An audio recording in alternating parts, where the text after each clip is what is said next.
ಮುನ್ನ ಮಾಡಿದ ಪಾಪ ಯಾರ ತಾತನ ಗಂಟು ನೀನೇ ಹೇಳೋ ರಾಘವೇಂದ್ರ.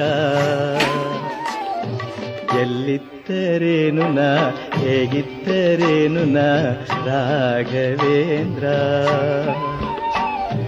ನಿನ್ನಲ್ಲಿ ಶರಣಾಗಿ ನೀ ನನ್ನ ಉಸಿರಾಗಿ ಬಾಳಿದರೆ ಸಾಕು ರಾಘವೇಂದ್ರ. ಹಾಲಲ್ಲಾದರೂ ಹಾಕು ನೀರಲ್ಲಾದರೂ ಹಾಕು ರಾಘವೇಂದ್ರ. ಹಾಲಲ್ಲಿ ಕೆನೆಯಾಗಿ ನೀರಲ್ಲಿ ಮೀನಾಗಿ ಹಾಯಾಗಿರುವೆ ರಾಘವೇಂದ್ರ. ಹಾಲಲ್ಲಾದರೂ ಹಾಕು ನೀರಲ್ಲಾದರೂ ಹಾಕು ರಾಘವೇಂದ್ರ.